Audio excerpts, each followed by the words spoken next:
আমরা আমাদের জায়গাটা থেকে কবে মানুষ হব, অন্তত এইসব সেন্সিটিভ জায়গাটা থেকে। ছি ছি ছি ছি ছি, একটা ছোট বাচ্চা যে দিন দুনিয়া বোঝে না, তোমাকে কি ফার্মেসিতে নাকে রুমাল দেওয়ার মতো কোনো ঘটনা ঘটেছে? কি হয়েছে, কি করেছে বলো? তোমরা তিনজন ওখানে গেলা কেন, কি হলো? কোচিং ছুটির পরে তাসনিম, সুমাইয়া আর সাইমার সাথে বলছে যে তুমি ফার্মেসিতে যাবা। আচ্ছা, কে বলেছে এটা? তাসনিম। আমি তাসনিম, বলেছি মানে যে তাসনিম ফার্মেসিতে যেতে বলেছে তোমাকে? জি। তো তুমি ছুটির পরে তো বাসায় যাবা, তোমাকে ফার্মেসিতে যেতে বললো কেন? বলছে যে ফার্মেসিতে না গেলে আমার ভিডিওটা ইন্টারনেটে ছেড়ে দেবে। ভিডিও বলতে কিসের ভিডিও? দাঁড়াও দাঁড়াও দাঁড়াও, 1 মিনিট, তুমি বলো। হ্যাঁ, কিসের ভিডিও? একটা খারাপ ভিডিও। কি ভিডিওটা কে করেছে তোমার? না, তোমরা কোনো হেল্প করো না, ওকে বলতে দাও না, ওকে বলবো। হ্যাঁ হ্যাঁ, ভিডিওটা তাসনিমের আম্মু করছে। কিভাবে করেছে ভিডিওটা? আপনারা কোনো কথাই বলেন না, হ্যাঁ, একদম চুপ থাকেন। হ্যাঁ, প্রথম মডেল টেস্ট পরীক্ষার। ওকে, সো তুমি বলো কি হয়েছে ক্লাস 5 এ যখন পড়ছিল? যখন আমার বোন ক্লাস 4 এ পড়তো, 4 এ, রাইট, দোলাইপাড় সরকারি প্রাথমিক বিদ্যালয়। আচ্ছা, তোমার স্কুলের টিচাররা তো সবাই ইনফর্ম এই ঘটনার প্রেক্ষাপটে? ওকে, ঠিক আছে, বলো। তখন ওই 4 এর ক্লাসে ফেব্রুয়ারি মাসের 20 তারিখে ওর ক্লাসমেট একটা নতুন মেয়ে ভর্তি হয়। ওরা আসে কদমতলী থানা থেকে শ্যামপুর থানায়। তো আসে, ওর সাথে ভর্তি হয়, ওর সাথে বন্ধুত্ব হয়। আচ্ছা, আমাদের বাড়ির সামনেই, স্কুলের সামনেই। তখন ওর সাথে বন্ধুত্ব হয়, মেয়েটা আমাদের বাড়িতে আসে। তখন মানে জানতে পারলাম যে মেয়েটার মা ডাক্তার, একটা সাইনবোর্ড লাগানো আছে বাড়ির মধ্যে, উনি শিশু এবং গাইনি ডাক্তার। উনি ঘরের মধ্যে রুগী দেখে। ওনার বাড়ি নোয়াখালী, লক্ষ্মীপুরে। জি। তখন উনি মানে ওনার সাথে, ওনার মেয়ে দেখলাম ভালো, উনিও দেখলাম ভালো, তো মিশতে দিলাম আমরা ওই মেয়েটার সাথে। তারপরে উনি আমাকে একদিন একটা প্রস্তাব দিল। ওই তাসনিম, মেয়েটার নাম তাসনিম, আর ওর মার নাম হলো খন্দকার জান্নাতুল ফেরদৌস। ওই খন্দকার জান্নাতুল ফেরদৌস আমাকে একটা প্রস্তাব দিল ওনার মেয়েকে পড়ানোর জন্য। ক্লাস 4 এ যখন শেষ পর্যায়ে, শেষ দিকে, তখন আমি রাজি হলাম যে আমার বাড়ির সামনেই তো পড়াই আমি। তো ওনার মেয়েকে আমি 3 মাস পড়িয়েছি। পড়ানোর পরে আমি দেখতে পেলাম যে ওনাদের ঘরে অনেক লোকজন আসে, আর ওনাদের ঘরে মেয়ে থাকে, বলে যে আমার বোনের মেয়ে। লোকজন আসে আর উনি আমাকে মানে অনেক ধরনের কথা বলতো, যেগুলো আমার মানে একটু খারাপ লাগতো। যেমন বলতো যে আমার একটা গেস্ট আসছে, তো এজন্য আমি একটু পরিপাটি হচ্ছি, আমার অনেক ভদ্র গেস্ট। আবার অনেক মাঝে মধ্যে অনেক ফোনে নোংরা নোংরা কথা বলতো। তখন মানে আমার অনেক হাজবেন্ড ছিল না বাসায়? না, ওনার হাজবেন্ড নাকি লন্ডন থাকে। তো ওনার মেয়েকে 3 মাস পড়ানোর পর আমার মাকে আমি এসে বলেছি যে মা, এরকম এরকম ওনার ঘরে লোকজন আসে। তখন আমার আম্মু বলছে যে তাহলে হয়তো বা মহিলাটা ভালো না, পড়ানো ছেড়ে দাও। আমি পড়ানো ছেড়ে দিয়েছি, আর আমার ছোট বোনকে ওনাদের বাসায় যেতে নিষেধ করেছি, যে ওনাদের বাসায় যাবা না। ও 3 মাস ধরে ওনাদের ঘরে একটা লোক থাকে, বলে যে ওনার ভাই। এজন্য আমার মা বলছে যে ওনার ভাই আছে অবিবাহিত, তুমি ওনাদের বাসায় যাবা না ওর সাথে। আমার ছোট বোন নিষেধ করা হয়েছে ওদের বাসায় যেতে না। এখন 5 এ উঠছে, আমার বোন উঠছে, আর ওই তাসনিম, যে মেয়েটা তাসনিম, ও এখন 5 এ উঠার পরে ওই মহিলা কিন্তু আমার ছোট বোনের অনেক খোঁজ খবর নিত ক্লাস 4 এর থেকেই। আর ওনার নাম্বারটা আমার কাছে ছিল, ওই যে আমি যে ওনার মেয়েকে পড়িয়েছি তখন ওনার নাম্বারটা আমাদের মোবাইলে সেভ করা ছিল। ওই তো আমাদের নাম্বারে ফোন দিয়ে আমার মাকে জিজ্ঞেস করতো, আমাকে রাস্তায় দেখা হইলে জিজ্ঞেস করতো। ছোট বোনের শুধু খবর নিত উনি, যে ওর কি খবর, ওর কি খবর, মোবাইল করে করেও। তো ওর সাথে কি হয়েছে আমরা জানি না। নভেম্বরের 8 তারিখ বৃহস্পতিবার ছিল, ওই দিন কোচিং ছুটি হয়েছে 3টায়। স্কুলেই কোচিং করে, এজন্য আমরা টাকাও দেই। সরকারি স্কুল, কোচিং বাধ্যতামূলক। তো আমরা টাকা দেই, কোচিং করে। ওই দিন 3টা বাজে কোচিং ছুটি হয়েছে। এমনি অন্যান্য দিন 4টায় ছুটি হয়, তো একটু দেরি হয়েছে। ও আমাদের বাড়ির সামনে আবার থাকে আরেকটা মেয়ে, মারিয়া ওর নাম। তখন মারিয়াকে ডাক দিছি আমি, যে মারিয়া, আমার ছোট বোন তো তোমার সাথে আসে প্রতিদিন, আজকে আসে নাই কেন? বলে যে ও তো আগেই চলে গেছে, কে যেন বলছে যে ও আগেই চলে গেছে। তখন আমি আমার আম্মুরে পাঠাইছি যে আম্মু যাও, তুমি স্কুলে যাও। আর স্কুলে গেছে, স্কুল পুরা খুঁজছি আমরা, মানে প্রাথমিকভাবে যাদেরকে কাছে পাওয়া হয়েছে সবাইকে জিজ্ঞাসাবাদ করছে আমার আম্মু। স্কুলের প্রধান শিক্ষক সালাউদ্দিন, ওনাকেও বলছে আমার আম্মু, কিন্তু উনি কোনো গুরুত্ব দেয় নাই বিষয়টা। মানে একটা স্টুডেন্ট যে হারানো গেছে, উনি কোনো গুরুত্বই দিল না যে একটা মেয়ে মানে ওর সাথে খারাপ কিছু হইতে পারে। আমার কিছু দায়িত্ব আছে, আমি যে প্রধান শিক্ষক, আমি কিছু দায়িত্ব পালন করি। উনি ওনার মতো বাচ্চা পড়াচ্ছে ঘরে। তখন স্কুলে, ওই স্কুলের আরেকটা ম্যাডাম, ইংরেজি ম্যাডাম জাকিয়া ম্যাডাম, ওনার কাছে আমার বোন ক্লাস 4 এ থাকতে পড়েছিল। ওই ম্যাডামটা একটা ছেলে পাঠায়, ওই ছেলের নাম হলো আসিফ। ওই ছেলেটা ওদের ক্লাসমেট। ওই ছেলেটা আমাদের বাসায় আসে, আসার পরে বলে যে আন্টি চলেন এই ওই পারে যাব সুমাইয়াদের বাড়িতে। সুমাইয়া জানে মানে আপনার মেয়ে, ছোট মেয়ে কোথায় আছে। তখন আমার আম্মু বলে যে- সুমাইয়াটাকে সুমাইয়া হলো ওর ক্লাসমেট। তখন মানে আমার আম্মু গেল ওই পারে, গিয়ে জিজ্ঞাসাবাদ করলো যে তুমি কি জানো। কতক্ষণ ধরে ওকে পাওয়া যাচ্ছে না? 3টার থেকে 3টা বাজে ছুটি হয়েছে, ছুটির পরের 1 থেকে ঘন্টার মধ্যে পাওয়া যাচ্ছে জি, না, জি, ওই জি। 1 ঘন্টার মধ্যে খোঁজাখুঁজি শুরু হ্যাঁ, করেছে। আমরা খোঁজাখুঁজি শুরু। Okay. তারপরে আমার আম্মু জিজ্ঞাসাবাদ করা হয়েছে, এই সুমাইয়ার পায়ে পর্যন্ত ধরছে আমার আম্মু, বলছে যে মা তুমি যদি কিছু জানো আমাকে বলো মা, আমার মেয়েটা তো 1 মিনিটও দেরি করে না কোনোদিনও, আর কোথাও যাওয়ার মেয়েও না, আমার মেয়ে তো ছোট, আমার কোনো আত্মীয় স্বজনের বাসা আমি ছাড়া তো যায় না। হ্যাঁ, পরবর্তীতে ওই মেয়ে পুরোপুরি অস্বীকার করছে, বলে যে আন্টি আমি কিছুই জানি না। তখন ও বলছে আমার আম্মু আমাকে ফোন দিছে, তখন আমি বলছি যে তুমি পুলিশের ভয় দেখাও। ওর ক্লাসের কেউ না কেউ তো জানে ওর সম্বন্ধে কিছু, যে ও কোথায় যেতে পারে। তখন আর ওই মেয়েটাকে আমার সন্দেহ হয়েছে কেন, ওই দিন যেদিন ও হারাইছে ওই দিন সকালবেলা আমি সকালবেলা যে স্কুলে গিয়ে আমার বোনকে দেখে আসছি, দেখছি যে ওই দিন ও সুমাইয়ার সাথে বসছিল, সুমাইয়ার সাথে বসেছিল আমার বোন। আর আমার বোনের ফ্রেন্ড হলো তাসনিম। ওকে। তাসনিম হলো ওর অনেক ঘনিষ্ঠ ফ্রেন্ড, সবসময় শুধু তাসনিমের সাথেই থাকতো। তারপরে আমার আম্মু বললো যে পুলিশ যখন আসবে, যখন ডান্ডার বাড়ি দিবে, তখন সত্যি কথা ঠিকই বলবা, মানে একটু ভয় দেখালো আমার আম্মু। ওকে কিন্তু আমরা সন্দেহ করি না, মানে এমনি প্রাথমিকভাবে জিজ্ঞাসাবাদ করলাম যে কিছু জানে কিনা। তখন ওই সুমাইয়ার আম্মু বললো যে পুলিশ আমাদের হারে থাকে, মানে ও মহিলা খারাপ ব্যবহার করলো। আর এর আগে তাসনিমকে কিন্তু প্রথম জিজ্ঞাসাবাদ করা হয়েছিল, আমি ভুলে গেছি তাসনিমকে, কারণ ও কিন্তু তাসনিমের সাথেই চলে। তাসনিমকে আমার মা হারানোর পরে ফোন দিছে তাসনিমের আম্মুকে, তাসনিমদের বাসায় যাওয়া হয়েছে। তাসনিমদের বাসায় তাসনিমও নাই, তাসনিমের মাও নাই। আমার আম্মু ফোন দিছে, আপা আপনি কোথায়? বলে যে আমি তো আমার মেয়েরে নিয়ে সাবান ফ্যাক্টরি গলিতে রুম দেখতেছি। তারপরে উনি আসছে, কিছুক্ষণ পর আইসা আমাদের বাড়িতে আসছে উনি ওনার মেয়েরে নিয়ে। আমি আমাদের ঘরে যখন ঢুকছি ওনার মেয়ে আর উনি কিন্তু আমার মাকে কোনো সান্ত্বনা দেয় নাই, কোনো কথাও বলে নাই যে ভাবি চলেন আমরা থানায় যাই জিজি করি, কি চলেন আমরা কোনো বান্ধবীদের বাসায় খুঁজি। উনি কিন্তু কিছুই বলে নাই আমার আম্মুকে। আমার আম্মু তো নিচে পড়ে কান্না করতেছে, আর আমিও কান্না করতেছি।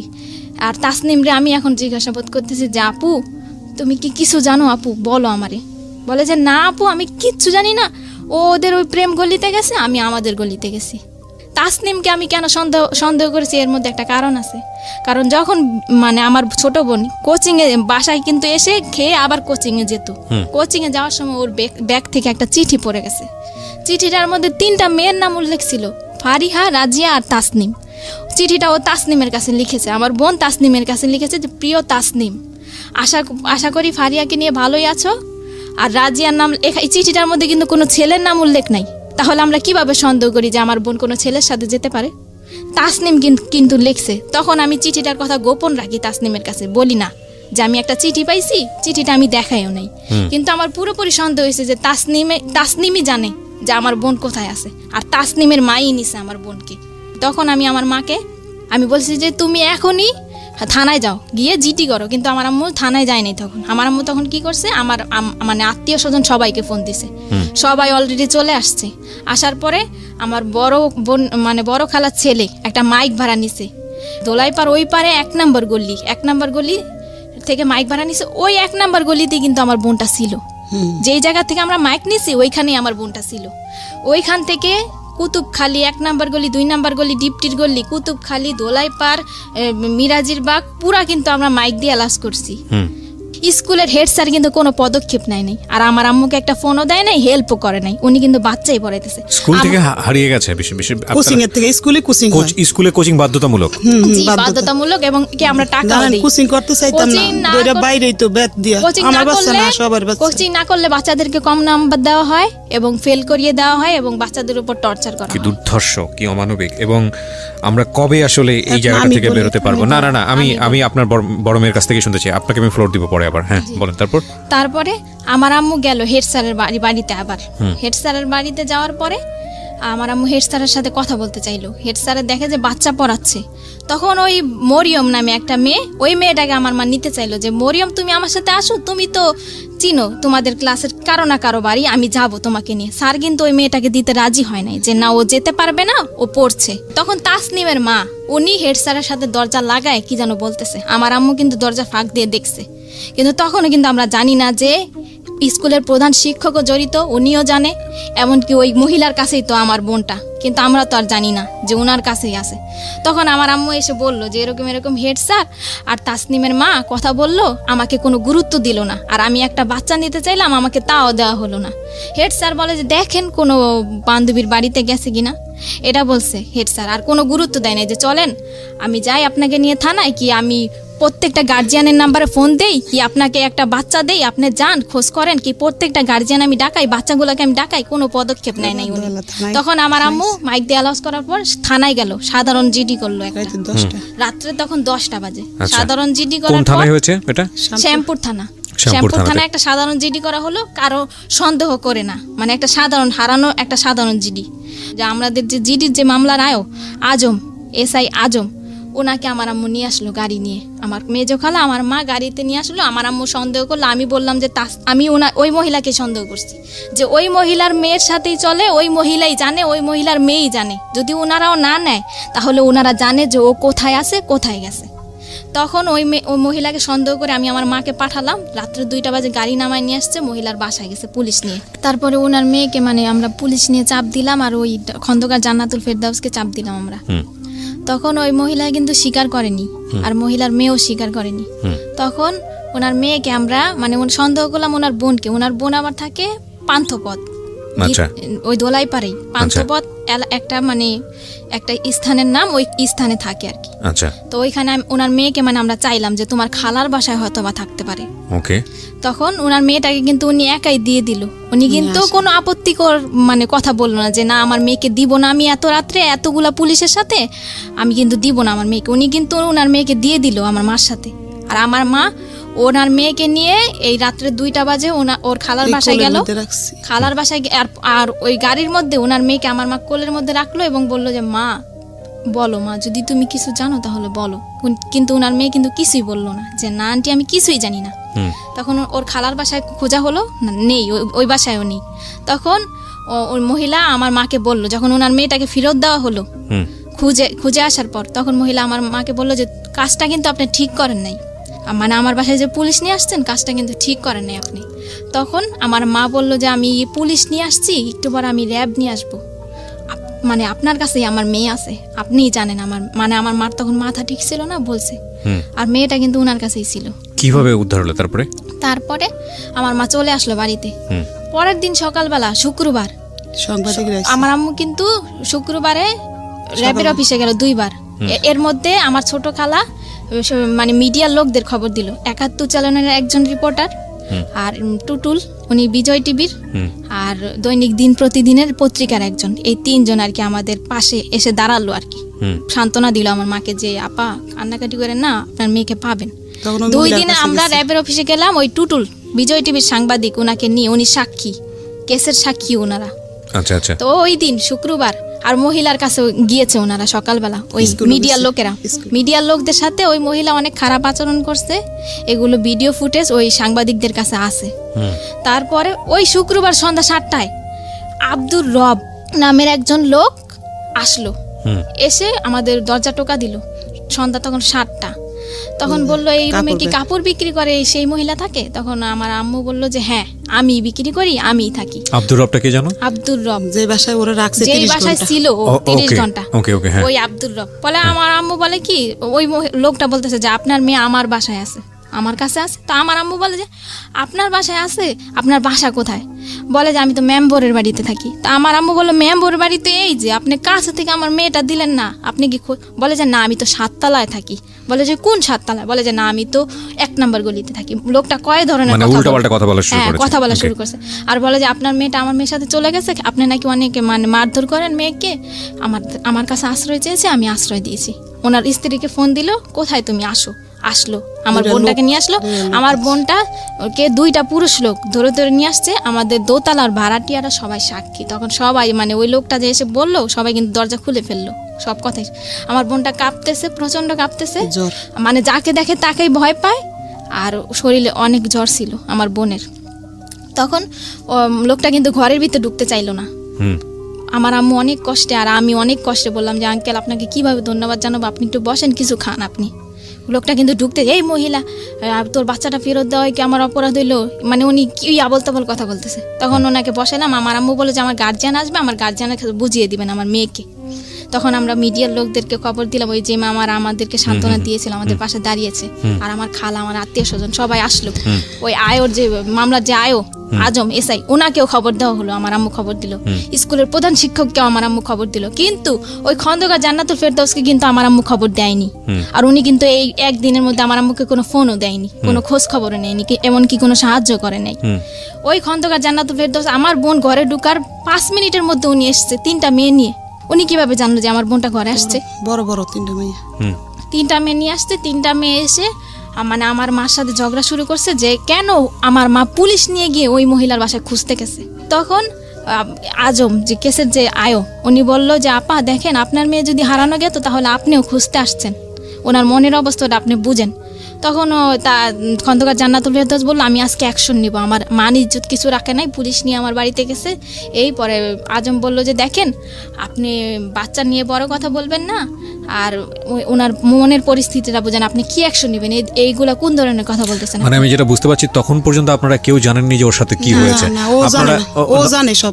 আপনারা নরমালি যেটা জানেন যে ঠিক আছে, মানে বাচ্চা পাইছি, সুতরাং এটাই অনেক বড় কিছু। হ্যাঁ বলেন। তারপরে কথাবার্তা শেষ করে ওই 3টা মেয়ে কিন্তু ঝগড়া করছে, আর বাড়ির ভাড়াটিয়াদের গেট টোকায় আমার আম্মুর নামে খারাপ খারাপ মন্তব্য করেছে, এমনকি ঘরের মধ্যে আমার আম্মুর সাথে ঝগড়া করছে, গায়ের মধ্যে হাত তুলতে পর্যন্ত আসছে। রাজিয়া, সুরমা জাহান রাজিয়া, মহিলার যে সহযোগী ফার্মেসিতে কাজ করে, ওই রাজিয়া মহিলা কিন্তু কোনো কথা বলে না, ওই 3টা মেয়েই কথা বলতেছে। আর মিতু আসছে, মিতু নাকি ওনার বোনের মেয়ে। মিতু এসে বলতেছে যে গণতান্ত্রিক বাংলাদেশে বিনা কারণে কাউকে জেল খাটানো যায় না, এখানে কিন্তু কোনো জেল খাটানোর কথা উঠে নাই। ওনারা কিন্তু নিজে নিজে একটা কেওয়াস হচ্ছিল। হ্যাঁ, তারপরে কি হলো? হ্যাঁ, তারপরে ওনারা সবাই চলে গেছে, কেসের আয়ও চলে গেছে। স্কুলের প্রধান শিক্ষক আসছে এখন। আচ্ছা, প্রধান শিক্ষক এসে বলতেছে যে এই মেয়ের মা মেয়েকে অনেক অত্যাচার করে, মেয়ে আমার কাছে অনেক দিন বলছে স্কুলে, এই মেয়ের মা মেয়েকে এত অত্যাচার করছে যে মেয়ে চলে গেছে অন্যদের বাড়িতে। তখন হেড স্যার ওকে গিয়ে ধমকাচ্ছে ভিতরের রুমে, যে এই মেয়ে, মানে ওকে নাম ধরে বলতেছে যে তুই কার সাথে গেছিস। তখন ও বলছে যে তাসনিম, বলে যে কশাকার তাসনিম না খশাকার তাসনিম। এই প্রশ্নটা ওকে 3বার করা হয়েছে, ও কিন্তু বলছে যে কশাকার তাসনিম। আর হেড স্যার কিন্তু জানে যে ও তাসনিমের সাথে চলে, আর খশাকার তাসনিম নামের কোনো মেয়েই নাই। তখন ওকে ধমকানো হলো, কিন্তু আমরা কিন্তু তখন বুঝি নাই, ওকে চোখ গোড়ানি দেওয়া হয়েছে আমার সামনে, আর আমার 2 খালা। আমার নাম কবি না, কিন্তু মানে ওকে চোখ গড়ানি দেওয়া হয়েছে, আমরা কিন্তু বুঝি নাই যে কেন ওকে চোখ গরম দিচ্ছে। স্যার চলে গেছে, সবাই চলে গেছে। তখন পত্রিকার একজন লোক ছিল, আমার ছোট খালা ছিল। তখনই আমার বোনের অবস্থা, শারীরিক অবস্থা, তখন মিডিয়ার লোকের একটা মানে একটা জবানবন্দি দিল, ওর কাছ থেকে জবানবন্দি দিল। মানে ওই মুহূর্তে ও যা বলেছে আমি তাই বলতেছি। ও বলল যে তোমার সাথে কি কি ঘটেছে। তখন ও বলছে যে তাসনিম, সাইমা, সুমাইয়া, এই 3জনই ওদের ক্লাসে পড়ে। এই 3টা মেয়ের সাথে কোচিং ছুটির পরে আমি গেছি খন্দকার জান্নাতুল ফেরদৌসের ফার্মেসিতে। যাওয়ার পর মহিলা একটা রুমালের মধ্যে কি দিছে, তারপর আমার আর কিছুই মনে নেই। পরের দিন সকালবেলা আমি উঠে দেখি যে আমি আব্দুর রবের বাড়িতে, ওই যে সাইমাদের বাড়িতে। ওকে, সাইমার বাবা কিন্তু আব্দুর রব। এতটুকু আমি ওর মুখ থেকে শুনতে চাই, মানে আপনার পাশে যে আপনার বোনটা বসে আছে, ছোট বোন, ওকে একটু মাইক্রোফোনটা দেন। আচ্ছা, যদি শুধু খালি এটুকু বললেই হবে যে তুমি যে তোমার বোনের কাছ থেকে এতক্ষণ যে কথাগুলো শুনতেছিলা, বা ও যেটা বললো তোমার সম্পর্কে, এটা কি সত্যি? জি। আর ওর এই বেলা আপনি চুপ থাকেন, আপনি আমার সাথে কথা বলতে দেন, আপনার ইন্টারভিউ দরকার নেই। একটা যেটা হচ্ছে যে তোমার নামটা তুমি বলিনি, হ্যাঁ, তুমি আমার সঙ্গে একটু গল্প করো। আমি অনেকক্ষণ ধরে তোমাকে অবজার্ভ করছি, তোমার মানসিক অবস্থা খুবই খারাপ, এবং তুমি ভেঙেও পড়েছো অনেকখানি। তোমাকে কি ফার্মেসিতে নাকে রুমাল দেওয়ার মতো কোনো ঘটনা ঘটেছে? কি হয়েছে, কি করেছে বলো? তোমরা 3জন ওখানে গেলা কেন, কি হলো? কোচিং ছুটির পরে তাসনিম, সুমাইয়া আর সাইমার সাথে বলছে যে তুমি ফার্মেসিতে যাবা। আচ্ছা, কে বলেছে এটা? তাসনিম। আমি বলেছি মানে যে তাসনিম ফার্মেসিতে যেতে বলেছে তোমাকে? জি। তো তুমি ছুটির পরে তো বাসায় যাবা, তোমাকে ফার্মেসিতে যেতে বললো কেন? বলছে যে ফার্মেসিতে না গেলে আমার ভিডিওটা ইন্টারনেটে ছেড়ে দেবে। ভিডিও বলতে কিসের ভিডিও? দাঁড়াও 1 মিনিট, তুমি বলো। হ্যাঁ, কিসের ভিডিও? একটা খারাপ ভিডিও। কি ভিডিওটা কে করেছে তোমার? না, তোমরা কোনো হেল্প করো না, ওকে বলতে দাও না, ওকে বলবো। হ্যাঁ, ভিডিওটা তাসনিমের আম্মু করছে। কিভাবে করেছে ভিডিওটা? আপনারা কোনো কথাই বলেন না, হ্যাঁ, একদম চুপ থাকেন। হ্যাঁ, প্রথম মডেল টেস্ট পরীক্ষার তখন এরকম কয়েকদিন হয়েছে। আর ওই যে ও যে খাবারটা খাইলে যে মাথা ঘুরাইতো, কিছুই মনে থাকতো না। তারপরে যখন ওর জ্ঞান ফিরে আসছে তখন তাসনিম বলতে যে চলো চলো স্কুলে যাই। ও ওরে কিন্তু বলতে ওর দাও। মধ্যে 4 দিন দেখছে স্কুলের প্রধান ওরে কও, শিক্ষককে ওরে কও বলতে। তাসনিমকে, ও বলতে পারে না গুছিয়ে, আপনি তো বুঝতেই পারছেন। না না না, আমি এখানে একটা কথা বলি, গুছিয়ে না বলে আমাকে একটু চেষ্টা করতে দেন। আপনারা দুজন মিলে যেভাবে ইন্টারাপ্ট করছেন তাদের তো গল্প বলতে দেবেন, আপনারা একটা শব্দ করবেন না, ওকে? দুজন মিলে একটা শব্দ করবেন না, আমি একটু ওর সঙ্গে কথা বলি প্লিজ। আমি বুঝতে পারছি আপনারা দুজনেই খুবই উত্তেজিত, এবং যে ঘটনা ঘটেছে সেটা সেই জায়গাটা থেকে আসলে আপনারা প্রত্যেকেই হয়তো চাচ্ছেন যে প্রত্যেকটা ঘটনা এখানে পুঙ্খানুপুঙ্খভাবে সবাই জানুক। আপনারা চাচ্ছেন এটা, আমি দুজনেই চাচ্ছেন। তো তাহলে বিষয়টা আমার উপরে ছেড়ে দেন। হ্যাঁ যান, আপনি আমার উপরে ছেড়ে দেন, আমি ওকে ওর সাথে কথা বলে যতটুকু পারি আমি ওর সাথে একটু জানার চেষ্টা করি। মাইক্রোফোনটাও সামনে দেন। হ্যাঁ, এই যে তোমাকে যেটা খাওয়াতো, চানাচুর বা যেটা বলো বিস্কিট বা যেটাই বলো না কেন, এটা খাওয়ানোর পরে তুমি জানতা না যে কি হচ্ছে তোমার সঙ্গে, তাই কি? জি। আচ্ছা, এই ভিডিওটা তোমাকে দেখিয়েছিল কবে? মানে 15 দিন আগে হারানোর 15 দিন আগে। 15 দিন আগে দেখে কি বলেছিল?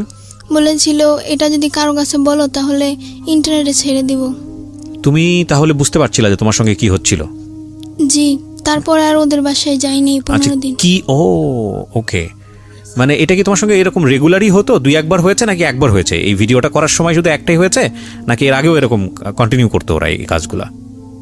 সেটা আমি জানি না আমার সাথে কি হতো, কিন্তু ভিডিওটা দেখার পরে বুঝতে পারছি আমি কিছু একটা হতো তোমার সঙ্গে। জি। এবং এটা দেখার পরে তুমি ছেড়ে দিয়েছো যে তুমি আর ওদের বাসায় যাও নাই? জি। আর আচ্ছা। ওই বাসায় আমি হেড স্যারকে 4 দিন দেখছি, আমাদের স্কুলের প্রধান শিক্ষককে। 2 না, দিন আপনারা দেখছি। কেন কথা বলতেছেন? আপনারা কথা বলতে তাহলে তার বড় দরকার নাই এখানে। আপনি তোর সঙ্গে কথা বলতেছি না, আপনারা কেন? আপনারা কি উত্তেজিত অনেক বেশি? আমাকে একটু ফ্লোর দেন না, আমি কথা বলি প্লিজ। কেউই কোনো কথা বলবেন না, আমার যেটা জানার দরকার সেটা আমি ওর কাছ থেকে বের করে নিব, ঠিক আছে? ওকে, হ্যাঁ বলো, তুমি বলো, তুমি তোমার মতো করে বলো না, যা হয়েছে হয়েছে বলো। হ্যাঁ, কি হয়েছে বলো। হেড স্যারকে আমি 4 দিন দেখছি। 2 দিন দেখছি ওনাদের বাসায় হাসাহাসি করতেছে তাসনিমের আম্মুর সাথে, আর 2 দিন দেখছি গোসল করতে। হেড স্যারকে গোসল করতে দেখেছো ওই বাসাতে? জি। আচ্ছা, তো তুমি যখন এই ধরনের একটা ঘটনা তুমি ওই বাসার মধ্যে, তুমি তো বুঝতে পারছিলে যে কিছু একটা হচ্ছে যেটা হওয়া উচিত না, তাই না? কিছু কি বুঝতে পারতেছিলা যে কিছু একটা হচ্ছে? হেড স্যারকে তো এই বাসায় দেখার কথা না, তুমি কি বুঝতে পারতেছিলা বিষয়টা? নাকি মনে হচ্ছিল যে ঠিক আছে দেখছি, ঠিক আছে? তোমার মনে হয়নি যে এই বিষয়গুলো গিয়ে বাবা মার সঙ্গে কথা বলি, মাকে জানাই বা আমার বড় বোনকে জানাই, এটা মনে হয় নাই? কি মনে হয়েছে যে জানালে কোনো সমস্যা হতে পারে, বা ওদেরকে জানালে বকাঝকা করতে পারে, মার দিতে পারে, এরকম কিছু কি? না, তাহলে জানাওনি কেন? আমি মানে আর কি আমার অনেক চাপ ছিল।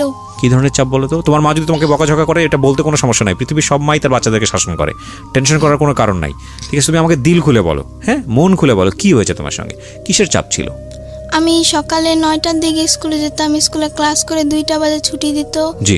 ছুটি দেওয়ার পর বাসে যেতাম খাবার খেয়ে, তারপরে 3টা বাজে আসতাম, 4টা বাজে ছুটি দিত কোচিংয়ে। আচ্ছা, তারপর আবার হেড স্যার একজন শিক্ষক টিচার খুঁজে দিছে, হ্যাঁ, তার কাছে পড়তাম 7টা থেকে 8টা পর্যন্ত 1 ঘন্টা। আচ্ছা তারপর আবার বাসায় পড়তাম, কোনো বলার সুযোগ ছিল না। আচ্ছা। আর এছাড়া আমি আমার মাকে বলছিলাম যে আমার পেটে নিচে প্রচুর ব্যথা করে, আমার আম্মু বলে যে গ্যাস্ট্রিকের ব্যথা, এই কারণে। তার মানে তোমার সঙ্গে যখন এই ঘটনাগুলো ঘটতেছিল, যখন তুমি বুঝো না বিষয়টা, তখন তুমি বাসায় বলেছো যে তোমার এটা ব্যথা করে, কিন্তু তোমার মা এই জিনিসটাকে বেশি আমলে নেয়নি, তাই কি? জি। আচ্ছা, তারপর কি হলো? ঠিক আছে, গ্যাস্ট্রিকের ব্যথা, কোনো ট্যাবলেট দিয়েছিল? হ্যাঁ, গ্যাস্ট্রিকের ট্যাবলেট দিয়েছিল, বলেছিল এটা খেলে হয়তো তোমার ব্যথা সেরে যাবে। আচ্ছা, তারপরেও ব্যথা সারেনি, প্রচুর ব্যথা করতো। তুমি কি কখনো এরকম কোনো কিছু দেখেছো? মানে আমি তোমাকে এই জিনিসটা জিজ্ঞেস করছি যেটা আমার জায়গা থেকে 100% ক্লিয়ার হওয়ার জন্য, কারণ আমি জানি এরপরে তোমাকে পুলিশে জেরাতে নেওয়া হয়েছে, সেখানেও অভিজ্ঞতা ভালো না তোমাদের, আমি গল্পটা জানি, যে কারণে আমি একটু আমার জায়গা থেকে একটু বিষয়টা ক্লিয়ার করতে চাই। তুমি কি কখনো এমন কোনো বিষয় দেখেছো তোমার শারীরিকভাবে যেটা তোমার কাছে খুব অস্বাভাবিক মনে হয়েছে, ভয়ঙ্কর মনে হয়েছে? এরকম কোনো বিষয় কি তুমি দেখেছো কখনো? নিজে থেকে অবজার্ভ করেছো কখনো? না। এরকম কোনো কিছু অবজার্ভ করনি। এখানে একটা নোটিস করার মতো বিষয় আছে প্রিয় শ্রোতা, সেটা হলো যে যাকে ওনারা অ্যাকিউজ করছেন, আমি কিন্তু আবারও বলেছি, অনুষ্ঠানের শুরুতেই বলেছি, এটা এখন পর্যন্ত প্রমাণিত না, যাকে ওনারা অ্যাকিউজ করেছেন তিনি একজন ডক্টর ছিলেন, তথাকথিত ডক্টর, যেটাই বলি না কেন, কোনো পত্রিকার রিপোর্ট এসছে উনি একজন ভুয়া ডাক্তার, তো ইনি একজন ফার্মাসিস্ট ছিলেন, যাই থাকুক না কেন। সুতরাং এই ধরনের বিষয়গুলো সম্পর্কে ওনার মোটামুটি একটা ভালো দখল ছিল। তো তোমাকে ভিডিও দেখানোর ভয় দেখাচ্ছে 15 দিন আগে, এই ভয়টা ওরা কেন দেখিয়েছে? সেটা আমি জানি না। না, কিন্তু তোমাকে ভয় দেখালে তো কোনো একটা কারণে দেখাতে হবে। আজ তুমি ওদের বাধ্য ছিল না বা কিছু? তোমার বড় বোনের বোধহয় বলতে যাচ্ছে, কিসের কারণে ভয়? মানে ভিডিওটা কেন দেখাইছে, যে ওই তাসনিমকে প্রশ্ন করছে যে তোমাদের বাড়ি খাবার খেলে আমার কেন এমন লাগে। হ্যাঁ, তখন কিন্তু ও বলছে যে তোমাদের বাসায় আমি আর যাব না। আচ্ছা, এই না বলছে যে যাবে না, এজন্য ওকে ফার্মেসিতে ডেকে নিয়ে ভিডিওটা দেখাইছে আর বলছে যে তুমি আমাদের কথা শুনতে বাধ্য। ও তার মানে বিষয়টা হচ্ছে এরকম যে ও যদি বাসায় না যায় তাহলে আলটিমেটলি এই ভিডিওটা পাবলিশ করে দেবে বা এরকম কিছু একটা করেছে। আর যদি তোমার পরিবারের কারো কাছে বলো তাহলে তোমাকে টুকরা টুকরা করে পাচার করবে, এটা ওর কাছ থেকে জেনেছি আমরা ওকে পাওয়ার পরে। আচ্ছা, এর আগে কিন্তু ও আমাদের বলে নাই। তার মানে এই জিনিসটা খুব প্ল্যান ছিল আপনাদের কথা অনুযায়ী এবং এটা অনেক দিন ধরে ওর সঙ্গে হয়েছে। জি। সো ও নোটিশ করেছে আপনাদের বাসাতে যে আমার তলপেটে ব্যথা করছে, যেটা খুব আমি স্বাভাবিকভাবে আমরা বলতাম যে তুমি হাত ধো না আর তুমি পানি খাও না, এজন্য তোমার পেটে ব্যথা কম করে। খাইতো। আর প্রচন্ড পেটে ব্যথায় কান্না করতো। আজকে খেয়াল রাখেন এই সেন্টেন্সগুলা, এই বিষয়গুলা। প্রিয় শ্রোতা, আমি বারবার আপনাদেরকে বলছি যে আমি বহুবার রেডিওতে এই জিনিসগুলো খুব ডেডলি, খুব সাহসের সঙ্গে উপস্থাপন করেছি। আমি জানি না বাংলাদেশের কোনো মাধ্যমে এতটা মানে ডেডলি কোনো সোশ্যাল ইস্যু, কোনো ফ্যামিলি ইস্যু কখনো আসে কিনা। আমি সেজন্য সমালোচিত হয়েছি বিভিন্ন জায়গাতে, সোশ্যাল মিডিয়াতে অনেক উল্টাপাল্টা কথাও বলা হয় আমাকে নিয়ে। আমি বাট সেটার জন্য আমার কোনো কনসার্ন নেই। বাট আমি আপনাদেরকে বলি যে শিশু যৌন নির্যাতন বা সেক্সুয়াল অ্যাবিউজ, এটার যে মানে রেট কতটা ভয়াবহ সারা দুনিয়াতে, বাংলাদেশে তো অবশ্যই। কোনো শিশু যদি কোনো পার্টিকুলার বিষয় নিয়ে কোনো কথা বলে, শরীরের কোনো একটা পার্টিকুলার বিষয় নিয়ে, সেটাকে এই যে ওনারা যেভাবে মানে উড়িয়ে দিয়েছেন যে ঠিক আছে তুমি হাত ধো না সেজন্য তলপেট ব্যথা করে, তুমি ঠিকমতো খাওয়া দাওয়া করো না, তোমার গ্যাসের প্রবলেম। কিন্তু এই সামান্য ঘটনা যেটাকে সামান্য মনে করছে, সেটা যে কত অসামান্য এবং কত ভয়ানক রকমের সমস্যা হতে পারে এই সামান্য ব্যথার পেছনে, এটা যদি পরিবার আগে থেকে খেয়াল করতো তাহলে হয়তো এই মেয়েটার জীবনে এরকম দিন হয়তো বা আসতো না। আমি একটু সামনের দিকে আরেকটু আগাতে চাই। তো তুমি বলো, ওকে দেন, ফার্মেসিতে নিয়ে যাওয়ার পরে তোমার কি মনে আছে যতক্ষণ পর্যন্ত তোমার সেন্স ছিল কি করা হয়েছে তোমার সঙ্গে একটু বলো তো? ওই রুমাল ধরা পর্যন্ত কি কথাবার্তা হচ্ছিল তোমার সঙ্গে? একটা হলো তোমাকে ভিডিও দেখালো, ভয় দেখায় তোমাকে ফার্মেসিতে নিল, তো ফার্মেসিতে যাওয়ার পরে তোমার সাথে কি কথাবার্তা হচ্ছিল যতটুকু তোমার মনে আছে সেন্স হারানোর আগ পর্যন্ত? ওকে দেন ভিকটিম ছোট আমরা বোন। 3 বান্ধবী মিলে ফাইজলামি করতেছিলাম। আন্টি কি যেন একটা করতেছিল, রাজিয়া জাহান সুরমা যে ওদের ফার্মেসিতে কাজ করে মেয়েটা, ওই মেয়েটার সাথে উনি কথা বলতেছিল। 3-4 মিনিট পরে দেখি উনি একটা রুমালের মধ্যে কি যেন দিতেছে। তো আমি জিজ্ঞেস করছি আন্টি কি করেন, তা বলে কি চুপ করো একটুখানি বসো। তারপর আমার নাকের ভিতর ধরার পরে আমার আর কিছু মনে নেই। তোমার এই নাকের ভেতর ধরার পরে যখন তোমার সেন্স ফিরছে, ফার্স্ট মেমোরিটা কি? প্রথম তোমার কি মনে আছে? কি দেখছো তুমি ঘুম থেকে ফেরার পরে? কি মনে আছে? কিছু মনে আছে? হ্যাঁ, কি সেটা? আমি ওখানে আমি যখন নাকি ঘুম থেকে উঠি তখন দেখি সাইমাদের বাসায়। সাইমাটাকে তোমার বান্ধবী? জি। আচ্ছা, হ্যাঁ, সাইমাদের বাসায়। হ্যাঁ, ওখানে ওর বাবাকে দেখছি, ওর আর একটা লোককে দেখছি, আর একটা মেয়েকে দেখছি, হ্যাঁ, আর ওর মাকে দেখছি। হ্যাঁ, তো আমি সাইমাকে জিজ্ঞেস করছি যে আমি এখানে কেন, আমি তো ফার্মেসিতে থাকার কথা। রাইট। তো বলে যে চুপ করে থাকো, পরেরটা পরে বোঝা যাবে। অনেকবার জিজ্ঞেস করছি, আমাকে ধমক মাইরা চুপ করায় দিছে। এই সাইমাটা কি তোমার বয়সী ছিল? জি। ও কোন ক্লাসে পড়তো? 5। একই ক্লাসমেট তোমার? জি। আমি অবাক হচ্ছি প্রিয় শ্রোতা, নাথিং এই টু সে। বাসায় কত দিস? হ্যাঁ, আমি ফ্লোর দিব, তবে তার আগে আমাকে একটা বিরতি নিতে হবে। আপনারা সবই ফেসবুকে দেখতে পাচ্ছেন, আমরা স্টুডিও থেকে আছি ফেসবুক লাইভে। বাট আমি বারবার আপনাদেরকে বলছি, এটা একটা অমীমাংসিত সত্য। আমরা সত্য মিথ্যা আপনাদের উপরেই ছেড়ে দিয়েছি। এই মামলাটি কোর্টে জাজমেন্ট অবস্থায় রয়েছে। ওনারা যে বক্তব্য দিচ্ছেন সেটা আমরা জাস্টিফাই করব না, সেটা জাস্টিফাই করার দায়িত্ব হচ্ছে কোর্টের। কতটুকু সত্য বলছেন, কতটুকু মিথ্যা বলছেন সেটা পুলিশ ইনভেস্টিগেট করবে এবং কোর্ট সেখান থেকে রায় দেবে। শেষ পর্যন্ত কোর্ট যে রায় দেয় সেটার প্রতি আমাদের আস্থা আছে। কিন্তু আমরা এটাকে উপস্থাপন করতে চাই আমাদের সামাজিক যে লেসন বা আমাদের এইরকম ঘটনা থেকে আমাদের নিজেদের যে একটু সতর্ক হওয়া, সেই জায়গাটি থেকে আমরা অবশ্যই আস্থা রাখতে চাই মহামান্য বিচারকের ওপর, আমরা আস্থা রাখতে চাই মহামান্য কোর্টের ওপর।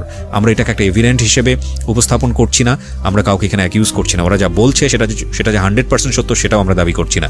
সেই দাবিটা সে নিরূপণ করার দায়িত্ব হচ্ছে কোর্টের, যেটা আমি অনুষ্ঠানের শুরুতে এই ডিসক্লেমার হিসেবে আপনাদেরকে বলেছি।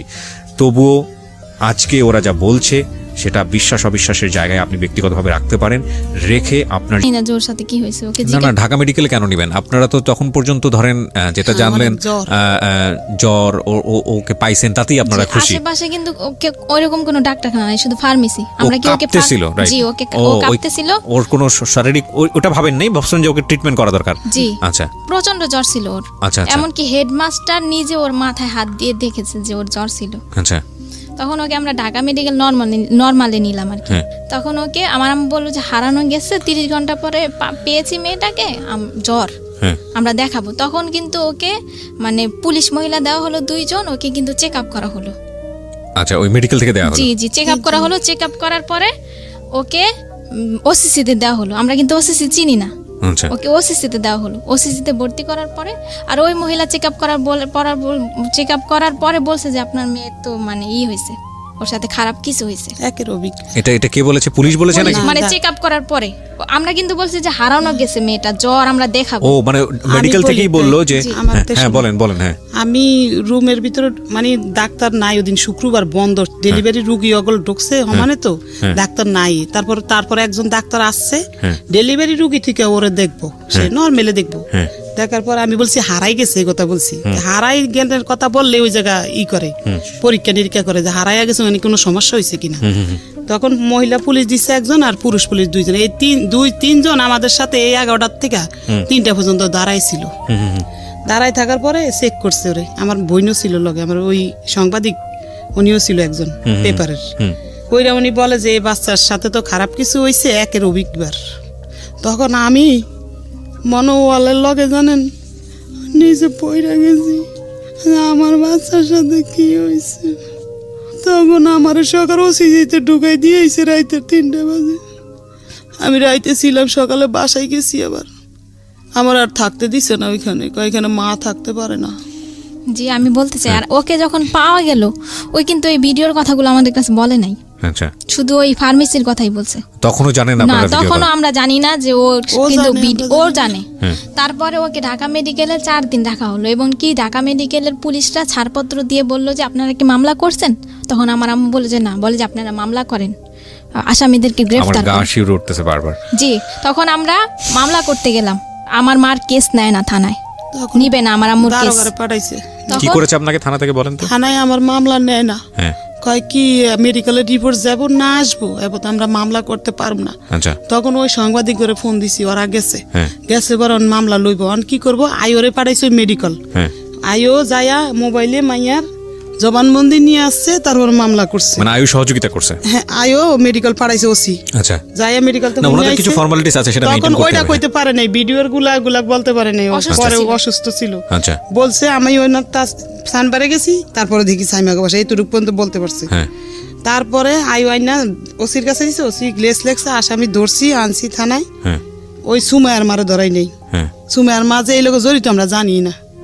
তো আপনি আসামি কাকে মনে করেন? আরেকটা আসামি কথা আমি ওই বলতে চাই। ডাক্তারের বেডি, তাসলিমের আম্মু ডাক্তার, হ্যাঁ, তার সহকর্মী, ওই যে ভিডিও রেকর্ডিং করছে যে মায়েরে, আর যেই আব্দুল রবের বাসায় বই আবার ঘটনা হইছে ওর সাথে খারাপ কিছু, হ্যাঁ, আব্দুল আব্দুল রবরে ধরাইছি। আচ্ছা, 3 জন আসামিকে আপনি মামলা ধরে নিয়ে এসে পরে মামলা হয়েছে না, নাকি? মামলা করার পরে গাড়ি দিছে, নিয়ে আসছে। মামলার এজাহারটা আমার কাছে আছে, আপনারা নিয়ে এসেছেন। আমি একটু ফটোকপি আছে আমার কাছে, প্রিয় শ্রোতা। আমি খুব কিছু অল্প অংশ আপনাদেরকে একটু শোনাতে চাই। আমার মনে হয় যেটা পত্রিকার রিপোর্টটা কি কবে হয়েছে? মামলা হওয়ার পরে হয়েছে? মামলা হওয়ার পরে হয়েছে। কোড উড়াইছে যেদিন এদিন। আচ্ছা, তাহলে আমি একটা কাজ করি, আমি বরং পত্রিকার রিপোর্টটাই আপনাদের একটু পড়ে শোনাই, তাহলে আপনারা বুঝতে পারবেন যে কি ঘটনা ঘটেছে এবং ঘটতে চলেছে। এটা হচ্ছে একটা স্থানীয় পত্রিকা, আমি যদি ভুল না করে থাকি দৈনিক আলোর জগৎ, আমার আইডিয়া নেই পত্রিকা সম্পর্কে। এটা হচ্ছে 15ই নভেম্বর 2018 এই পত্রিকায় যেটা এসছে, টাইটেলটা ছিল এরকম যে রাজধানীর শ্যামপুরে ধর্ষণ মামলায় ভুয়া ডাক্তার সহ 3 জন গ্রেপ্তার। রাজধানীর শ্যামপুর থানাধীন ধোলাইপাড় সরকারি প্রাথমিক বিদ্যালয়ের 5ম শ্রেণীর এক ছাত্রীকে ধর্ষণের অভিযোগে 3 জনকে আটক করেছে পুলিশ। বাদী সালমা আক্তার 40, যিনি আজকে আমার সঙ্গে স্টুডিওতে আছেন, ইনি জানিয়েছেন গত 8ই নভেম্বর বৃহস্পতিবার আইরিন ব্র্যাকেটে ছদ্মনাম, আপনি আপনার মেয়ের নাম এখানে ব্র্যাকেটে ছদ্মনাম ব্যবহার করেছেন, আমরা নিজেরা নাম উচ্চারণও করিনি আজকে এখানে। স্কুল কোচিং শেষ হয় বিকাল 3টায়, কিন্তু তার মেয়ে বাসায় না ফিরলে সে স্কুলে যায় এবং স্কুল বন্ধ দেখে প্রধান শিক্ষককে ফোন দেন এবং স্কুল সহ পরিচিত লোকজন ও আত্মীয় স্বজনদের কাছে খবর নেন। এক পর্যায়ে এলাকার মাইকিং করলে কোনো খবর না পেয়ে শ্যামপুর থানায় একটি সাধারণ ডায়েরি করেন। তার নম্বর হচ্ছে 341, তারিখ হচ্ছে 8/11/2018। পরদিন শুক্রবার সন্ধ্যা আনুমানিক 7টায় তারা জানতে পারেন তাদের মেয়ে মামলায় অভিযুক্ত আটককৃত আসামি আব্দুর রবের বাসায় আছে। তৎক্ষণাৎ তারা আব্দুর রবের বাসা থেকে অচেতন অবস্থায় তার মেয়ে আইরিনকে উদ্ধার করে তাদের বাসায় নিয়ে আসে। তাদের মেয়েকে পাওয়া গেছে শুনতে পেয়ে স্কুলের প্রধান শিক্ষক, জিডির তদন্ত কর্মকর্তা সাব ইন্সপেক্টর মোহাম্মদ, নামটা এখানে কেন আসেনি, আচ্ছা ঠিক আছে, সাংবাদিকরা উপস্থিত হন, কিন্তু আইরিনের কোনো হুঁশ না থাকায় কি হয়েছিল সেটা জানা যায়নি। এক সময় রাত আনুমানিক 9টায় হুঁশ ফিরলে সে জানায় স্কুল কোচিং শেষে মামলার আটককৃত আসামি খন্দকার জান্নাতুল ফেরদৌসের স্কয়ার হেলথ কেয়ার ফার্মেসিতে গেলে, এই ফার্মাসির নাম কি স্কয়ার হেলথ কেয়ার, আচ্ছা স্কয়ার হেলথ কেয়ার ফার্মাসিতে গেলে তার মুখ অচেতন নাশক ঔষধ মাখায় এবং এরপর তার আর কিছু মনে নেই। পরদিন শুক্রবার কেন সে আব্দুর রবের বাসায় গেল তা সে জানে না। একথা শুনে তার পরিবার রাতে ঢাকা মেডিকেল কলেজ হাসপাতালে ভর্তি করলে মেয়ের শারীরিক অবস্থা খারাপ দেখে ওসিসিতে ভর্তি করা হয়। পরে আইরিনের মা সালমা বেগম রবিবার রাতে শ্যামপুর থানায় একটি মামলা দায়ের করলে গোপন সংবাদের ভিত্তিতে পুলিশ রবিবার রাতে 3 জনকে আটক করে পরদিন সোমবার 5 দিনের রিমান্ড চেয়ে আদালতে সোপর্দ করেন। এরপরের টুকু আমার সংবাদে আর নাই, কিন্তু এখানে আমি অবশ্যই ধন্যবাদ দিব আইন প্রয়োগকারী সংস্থা, বিশেষ করে পুলিশকে। আমি এটা সত্যি আমি যখন এই ধরনের কোনো অ্যাক্টিভিটিস দেখি আমার খুব ভালো লাগে, আমার খুব গর্ব করতে ইচ্ছে করে। I am really proud because police এই সব জায়গাগুলোতে খুব সেন্সিটিভ। সেটা হচ্ছে যে আমরা জানি যে ওনাদেরকে সোপর্দ করার পরে ওনাদেরকে আবার আদালতে হাজিরা করা হয়েছে জামিনের জন্য, কিন্তু পুলিশ স্বেচ্ছায় যেটা করেছে যে ওনাদেরকে যাতে জামিন না করা হয় সেটার একটা ব্যবস্থা করেছে, এবং আমি যতদূর জানি ওনারা এখনও জেলে আছে, আমি যদি ভুল না করে থাকি। ঠিক, সো সেটার লেটারও আমি দেখতে পাচ্ছি এখানে। আপনারা পুলিশ স্বেচ্ছায় এই এটা করেছে, কারণ ওনাদের তো আপনাদের তো উকিল ধরতে হতো। আপনারা কি উকিল ধরেছিলেন? দর্শি উকিল আছে আমার। আছে, তো ঠিক আছে, 3 জনকে ধরে নিয়ে গেল। আমি সময় পেলে আরও কিছু ডকুমেন্টস আমি আমার শ্রোতা যারা আছেন তাদেরকে পড়ে শোনাবো। হ্যাঁ হ্যাঁ। মামলা করার পরে মানে থানার লোকেরা জিজ্ঞাসাবাদ করলো আমার বোনকে, আমার মাকে। ওসি বলল যে সবে তো মাত্র থাকা শুরু, এখানে আরো কত থাকতে হবে। কে বললো এটা? ওসি, থানার ওসি আমার মাকে বললো। হ্যাঁ। ওসিতে 4 দিন থাকার পরে বাচ্চাকে থানায় নেওয়া হলো। থানায় একটা রাত রাখার পরে পরের দিন সকালবেলা কোর্টে ওঠা হলো ম্যাজিস্ট্রেটের কাছে জবানবন্দি দেওয়ার শুনল।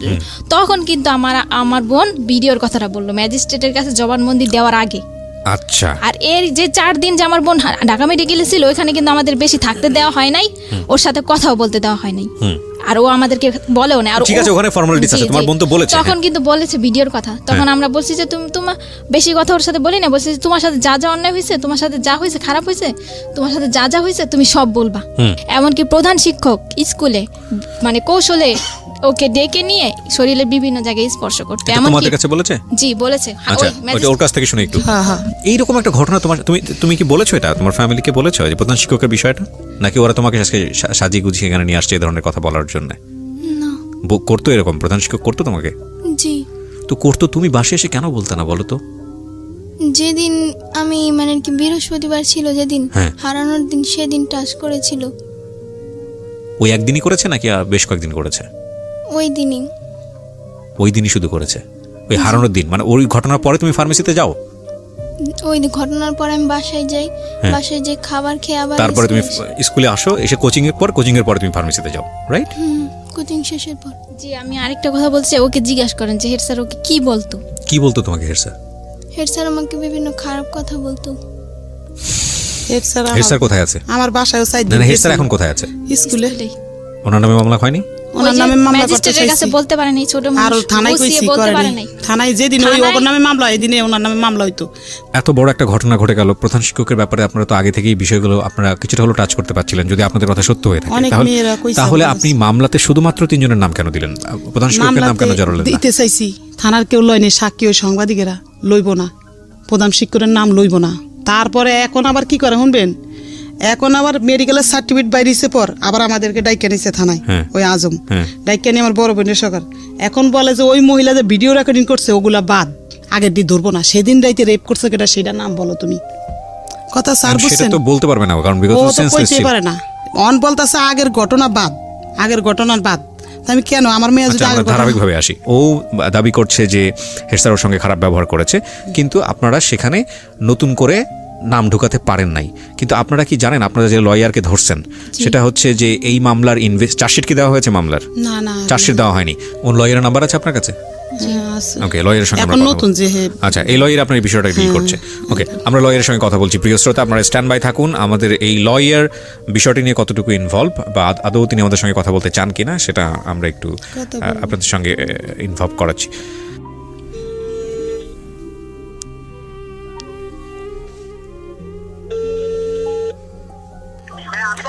জি, আসসালামু আলাইকুম।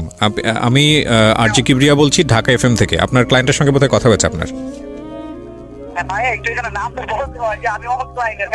সমস্যা নাই। আমি ওনাদের যে ঘটনাটা ঘটেছে, হ্যাঁ, এই ঘটনার উপরে আমরা রেডিওতে ওনাদের পুরো ঘটনাটাই প্রচার করছি। তো এটা এখানে আমাদের মনে হলো যে আপনি যেহেতু ওনার ঘটনার লয়ার, ওনার মেয়ের যে সাথে যে ঘটনাটা ঘটেছে আপনার সঙ্গে একটু কথা বলা দরকার, এই কারণেই আপনাকে ফোন দেয়া। তো আপনি কি কারি লিয়াকত বলছেন? আমি ওনার যদি বলেন আমার মোটামুটি এই মামলা স্যারের থেকে আমি শেয়ার লিঙ্ক করি তো, আচ্ছা। সেখানে খুব বিগ পয়েন্ট, সেখানে আমি স্যারের হেল্প নিয়ে দিব আপনাকে। আপনি বলেন। ওকে, আপনার নামটা একটু বলেন প্লিজ। আমার নামটা হচ্ছে রোমান। রোমান।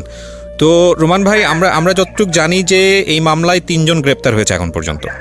হ্যাঁ, 3জন গ্রেপ্তার। আচ্ছা, ওনারা যেই এই যে হেড স্যারের বিষয়ে যে কথাগুলো বললো, বা আমি তো নিজেও ভিকটিম আমার সামনে আছে, আমি ওনার সঙ্গে কথা বললাম, তো সেখানে যেটা বুঝতে পারছি যে ভিকটিম তো হেড স্যারের কথা বলছে। তো এক্ষেত্রে আপনাদের জায়গা থেকে কি কোনো স্টেপ নেওয়ার আছে, যে আর যারা বাইরে আছে তাদেরকে নিয়ে কোনো ধরনের কোনো স্টেপ? আমি বলি, এখানে হচ্ছে যখন একটা মামলা আয়ু হয়, মানে থানায় হয়, এখানে একটা সামনে কোন তদন্ত করার দায়িত্ব হচ্ছে একজন আয়ুর, মানে যে ইনভেস্টিগেশন অফিসার।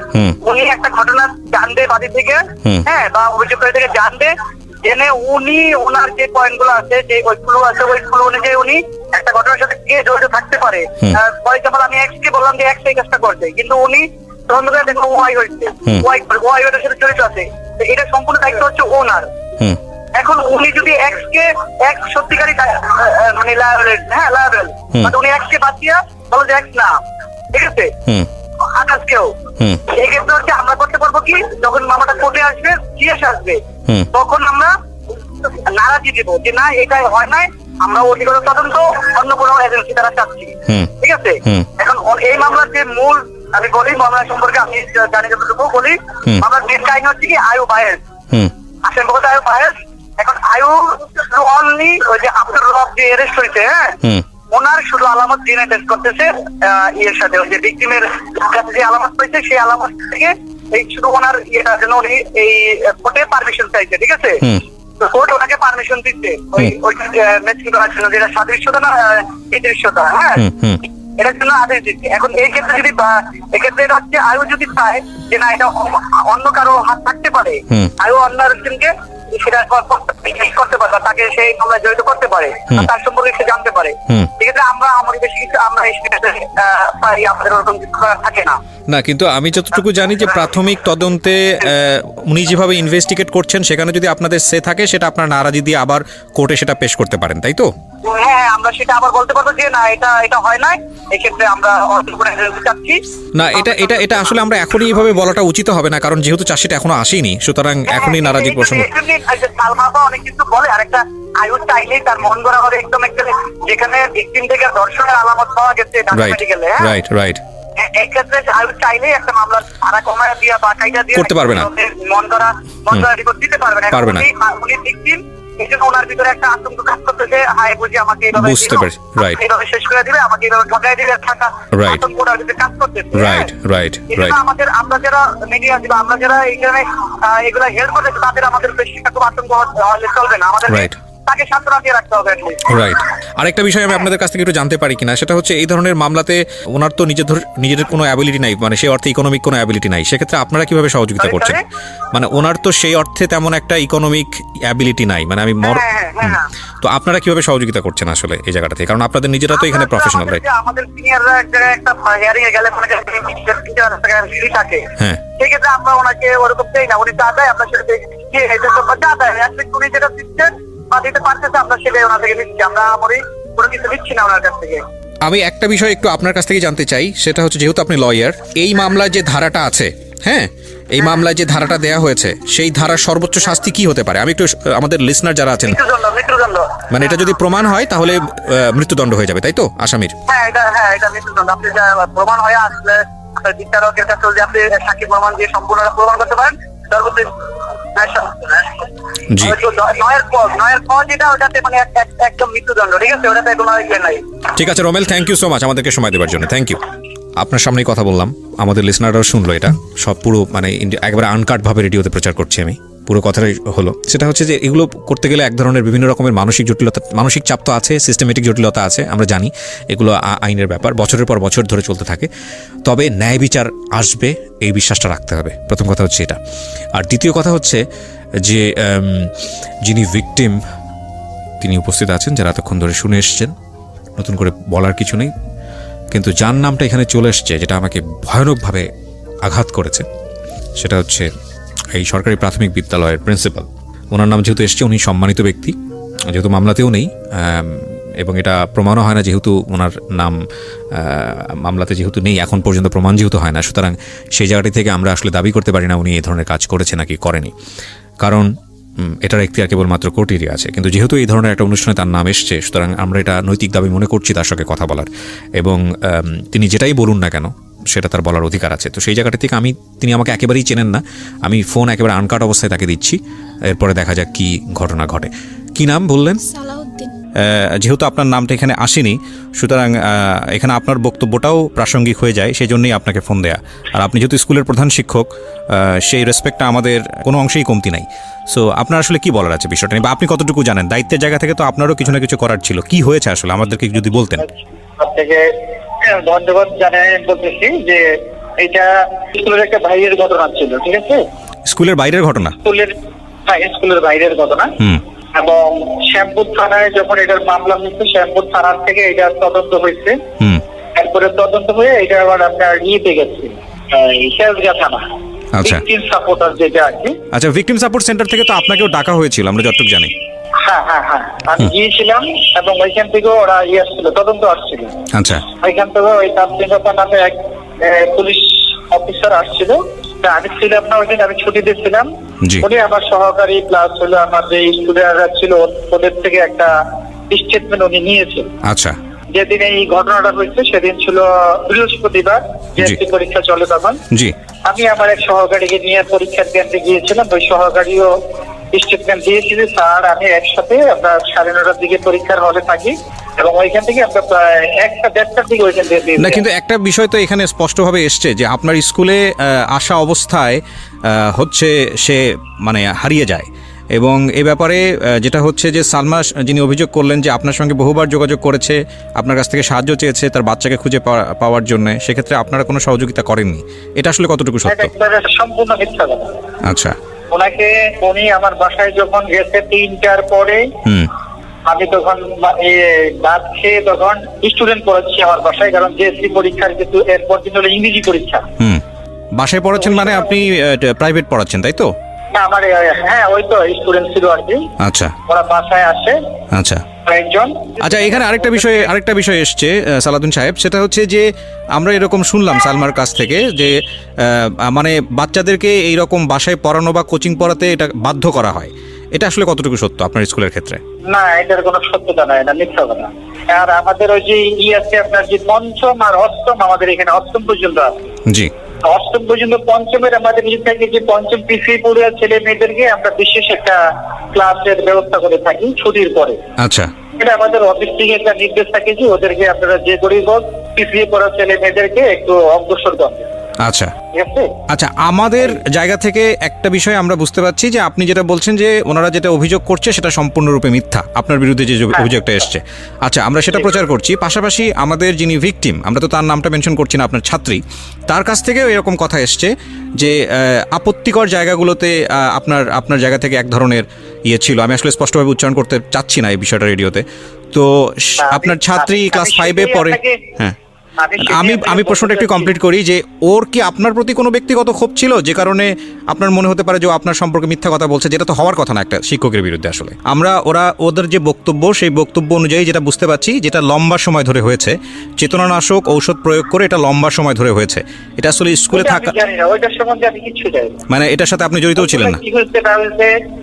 ওইটা কি হয়েছে না হয়েছে ওগুলো আমি কিছু বলতে পারবো না। ওগুলা এটা কি করতে পারে সেটা তাদের ব্যাপার। এটা স্কুলের বাইরে কি হয়েছে না হয়েছে এটা পুলিশ ইনভেস্টিগেশন করছে, পুলিশ কি পাইছে না পাইছে সেটা আমিও জানি না। আপনার কাছে যেরকম বলছে আমি এরকম শুনছি, এর বেশি আর খন্দকার জান্নাতুল ফেরদৌসকে কি আপনি চিনতেন? জান্নাতুল ফেরদৌসকে আমি তো স্টুডেন্ট গেছি, খন্দকার জান্নাতুল ফেরদৌস নামে কেউ চিনি না। খন্দকার জান্নাতুল ফেরদৌস হচ্ছে এই মামলার 1 নম্বর আসামি, এনার তো আপনাকে চেনার কথা, এতদিনে তো জানার কথা। আপনার স্কুলের ছাত্রী, সে ভিকটিম হয়েছে, আপনি তাকে চেনার কথা।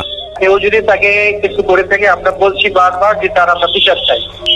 আমরা এলাকাবাসী এটা নিয়ে অনেক মিটিং করছি, আমার স্কুলে কমিশনারের সাথে আমি আলাপ করছি, আমাদের যে স্থানীয় কমিশনার আবু ভাই তার সাথে আমি আলাপ করছি, আমাদের স্থানীয় এমপি সঞ্জিতা তার সাথে আমি ব্যাপারটা নিয়ে আলাপ করেছি। এবং লোকাল যত লোক আছে সবার সাথে আলাপ করছি এই ব্যাপারটা নিয়ে যে আমরা কি করতে পারি। না অফকোর্স এটা আমরাও সেটাও চাই, আমরাও সেটাও চাই। হ্যাঁ, তো আমরাও চাই। কিন্তু আপনার স্কুল থেকে তো ভিকটিম মানে আপনার ছাত্রী সে চলে গেল, স্কুল থেকে বের হয়ে অন্য একটা স্কুলে ভর্তি হয়েছে, আপনারা কি চাইলে তাকে নিরাপত্তা দিয়ে স্কুলে রাখতে পারতেন না, বা এই ব্যাপারে আপনাদের স্টেটমেন্ট আসলে কি ছিল? আপনার ছাত্রী যে ভিকটিম সে তো আপনার স্কুলে এখন আর পড়ছে না, সেখান থেকে অন্য একটা স্কুলে চলে গেছে আমরা যতদূর জানি। সে তো পরীক্ষাই দেয় না, সেটা কি আমার থেকে অ্যাডমিট নিয়ে গেল, সে পরীক্ষা দিবে, আর সে পরীক্ষাই দেয় না। পরীক্ষা তো সে দিতে পারে নাই, দেয় নাই না পরীক্ষা, সে দিতে পারে নাই, আপনি বোধহয় খোঁজ খবর রাখেন না।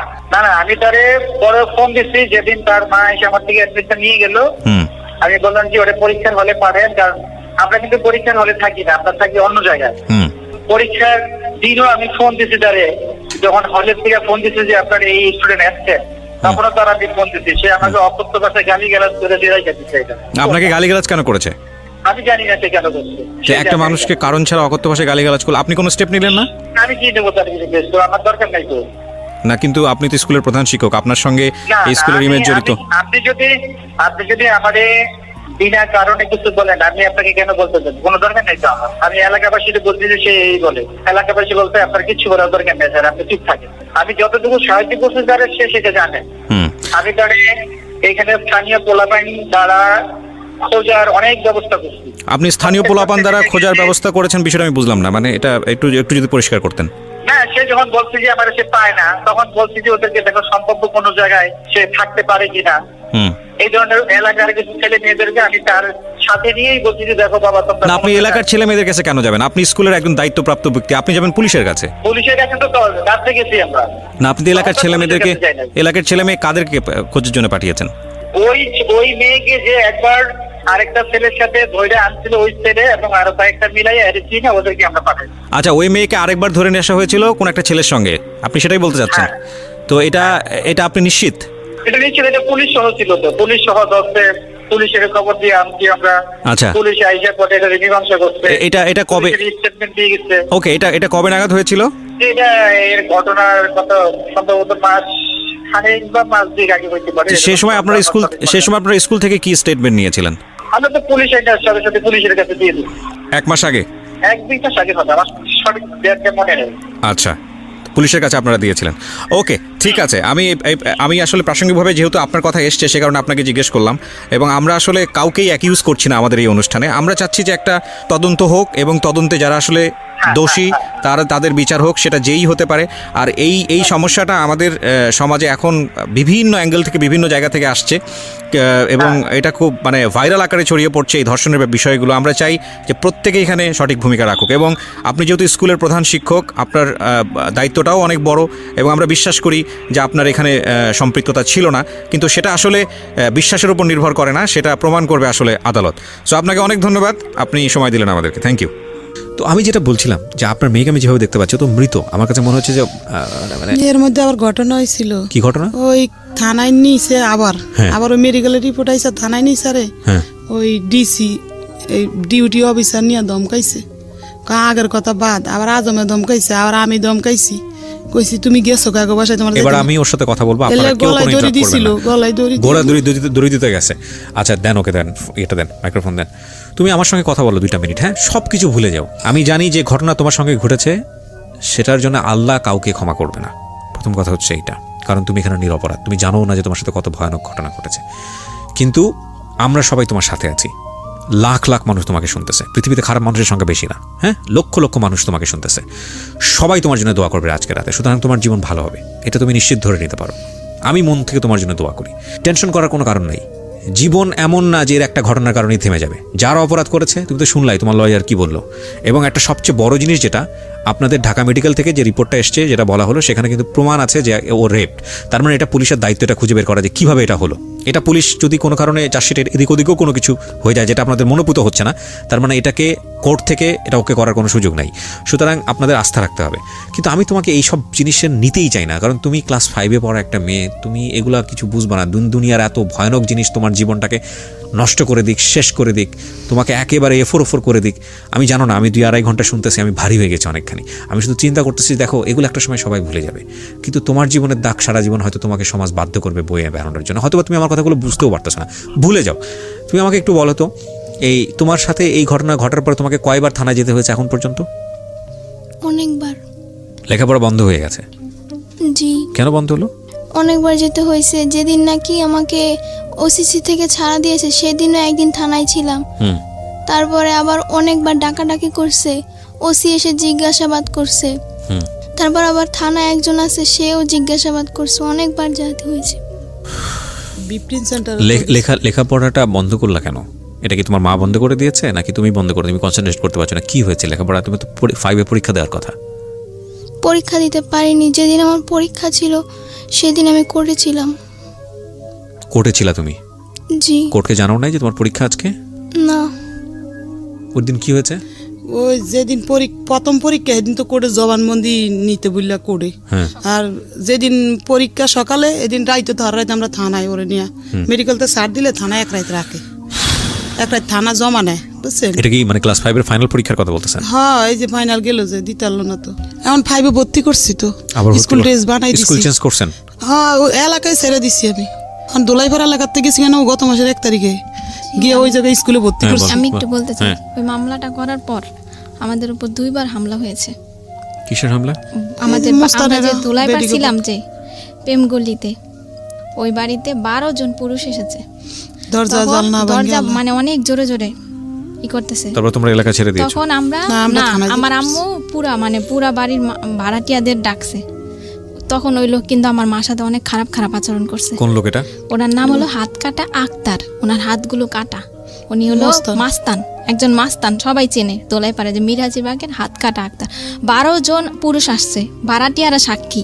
ও মেডিকেল তখন ও মেডিকেল, ঢাকা মেডিকেলে তখন আসছে। আমার আম্মুর সাথে অনেক খারাপ আচরণ করছে যে আপনার সাথে আমরা আলাদাভাবে কথা বলবো, এর একটা মীমাংসা হওয়া দরকার, আমরা মীমাংসার জন্য আসছি। তারপরে আমার আম্মুর সাথে সাথে আমাকে নিয়ে শ্যামপুর থানায় গেছে, একটা জিডি করছি আমরা। এই ঘটনার প্রেক্ষাপটে? জি। আর ওই দিন সকালবেলাও একজন এসেছে, যে ওই যে খন্দকার জান্নাতুল ফেরদাউস যে ঘরে যে একটা মেয়ে থাকে মিতু, ওই মিতু একজন লোককে নিয়ে আসছে। ওই লোক আমাদেরকে খুঁজে পায় নাই। আমরা সকালবেলা মেডিকেলে ছিলাম, তো আমাদের বাড়িওয়ালার কাছে কি না কি জিজ্ঞেস করছে, জিজ্ঞেস করার পরে চলে গেছে, আমাদেরকে পায় নাই। ওই জিডির কাগজ আমাদের কাছে আছে। তারপরে কিছুদিন আগে যে আমার আম্মু যে কোর্টে গেল, সিএম কোর্টের বাইরে, সিএমএম কোর্ট? জি সিএমএম কোর্টের বাইরে আসামি পক্ষের লোকেরা আমার আম্মুর ওন্না ছিঁড়ে ফেলতে নিছে। আমার আম্মুর উপর মানে যখনই দেখে খারাপ কথা বলে, তারপর আমার আম্মুকে হামলা করতে চায়। কোর্টে তো ওকেও নিয়ে যেতে হয়? না না, ও যায় ওকে না, নিতে আমার হয় না? আম্মু বাদী, আমার আম্মু যায়। তো আমার আম্মু কোতোয়ালি বাদী থানায় একটা জিডি করছে, সাধারণ হামলা হওয়ার পরে সাথে সাথে আমার আম্মু একটা জিডি এবং করছে। আপনারা জায়গাটা ছেড়ে দিয়েছেন। জি, আপনি জি। এখন কি করেন পেশায়? ওই কাপড় বিক্রি করি। কাপড়, এই বোরকা পরে কাপড়? ওই আরানের আগে কইলাম না কিস্তি পাইছি, এই টাকা দিয়ে মাল উড়াইছি, বেচতে পারি নাই তো। আমার কিছু বলার আর নাই। ঘরে প্রিয় একটা শ্রোতা। আলমারি আছিল, ওইটা 10,000 টাকা বিক্রি করছি। একটা আলমারি বানাইছিলাম ওই কাপড় চোপড় রাখার লেগে, মানে এটা বিক্রি করে লাইছি। এটা দিয়ে যে গাড়ি ভাড়া বুড়া দিয়ে করে যাই, ওই টুকটাক করে উকিলের 300 টাকা এই আলমারি দিই। বিক্রি করার টাকা দিয়ে? হ্যাঁ, বেচ চালাইছি ওটা, বেচ ওটা দিয়ে চলতেছে। একটা কথা বলতে পারি শুধু, ইতিহাসের জঘন্যতম একটা এপিসোড প্রচার হলো আজকের এই জীবন গল্পে। আমাদের যে মনুষ্য পরিচয় না, এই মনুষ্য পরিচয়গুলা, আমরা ভয়ানক খারাপ মানুষ। আমার এই সব মানে সিলেবাস এই খুব সুন্দর করে কথাবার্তা বলা, এগুলো সব থেকে বের হয়ে আসে ভিতর থেকে, যেগুলো আসতে সেটা আমি বের করতে পারতেছি না। আমি সরি টু সে, আমরা ভয়ানক রকমের বাজে মানুষ। আমি সাধারণত কখনোই মানে এতটা বেশি পেসিমিস্ট, মানে এতটা বেশি হতাশ হই না, এতটা বেশি ঋণাত্মক কথাবার্তা বলি না। বাট আজকে আমার খুব বলতে ইচ্ছে করছে, কেন জানি। লেভেল থাকা উচিত তো, তাই না? মানে একটা হচ্ছে, এটা তো অবশ্যই একটা পারভার্টনেস, ভয়ানক রকমভাবে বিকৃত মানসিকতার যারা, তারা এই ধরনের শিশু যৌন নির্যাতনের সঙ্গে জড়িত। কিন্তু এইটা ঘটনা ঘটে যাওয়ার পরে যে সিস্টেমের মধ্যে এদেরকে আমরা বেঁধে ফেলছি সঠিক বিচার পাওয়ার জন্য, হয়তো সেটার প্রয়োজনও আছে। এটা কি আরেক ধরনের রেপ না? একটা মানুষকে শেষ করে দেয়া না? এটা তো ভয়ঙ্কর রকম ভাবে আমার কাছে সেটাই তাই মনে হয়। আপনারা দেখুন, যেখানে সমাজের মানুষের পাশে দাঁড়ানোর কথা, যেখানে সমাজের চারপাশের মানুষ, ওর বাড়িওয়ালা থেকে শুরু করে সবাই পাশে দাঁড়িয়ে বলার উচিত ছিল যে তোমাদের আজকে থেকে আমরা আছি তোমাদের পিছনে, টেনশনের কোনো কারণ নাই, ন্যায় বিচার পাওয়ার জন্য আমরা কাজ করব। সেখানে মাস্তানরা এসে ধমকে দিচ্ছে, সেখানে মাস্তানরা এসে বলছে যে এটা না করলে এটা মীমাংসা করতে হবে, কোর্টে গেলে অন্য টেনে ছিঁড়ে ফেলছে। আচ্ছা, আমরা কি মানুষ? বুঝলাম যে এই কাজটা করেছে সে ভয়ঙ্কর রকমের অমানুষ, তার মৃত্যুদণ্ড শুধুমাত্র এনাফ না, তাকে তো আমি মনে করি কেটে কুকুর দিয়ে খাওয়ানো উচিত। জীবন্ত অবস্থায় একটা হাত কেটে ফেলা হবে, কেটে ওটা কুকুরকে দেওয়া হবে তার সামনে, সে দেখবে তার শরীরের একটা অংশ কুকুর খাচ্ছে এবং সেটা সে ফিল করবে। তারপরে আরেকটা আঙ্গুল কাটা হবে, তারপরে পাটা কাটা হবে, এবং ওই পাটা ঠিক করা হবে, তারপরে ঠিক করার পর আরেকটা পা কাটা হবে, এবং তাকে জানানো হবে 1 ঘন্টা পর তোমার পা কাটা হবে, 2 ঘন্টা পরে তোমার পা কাটা হবে, তাকে ভয় দেখানো হবে।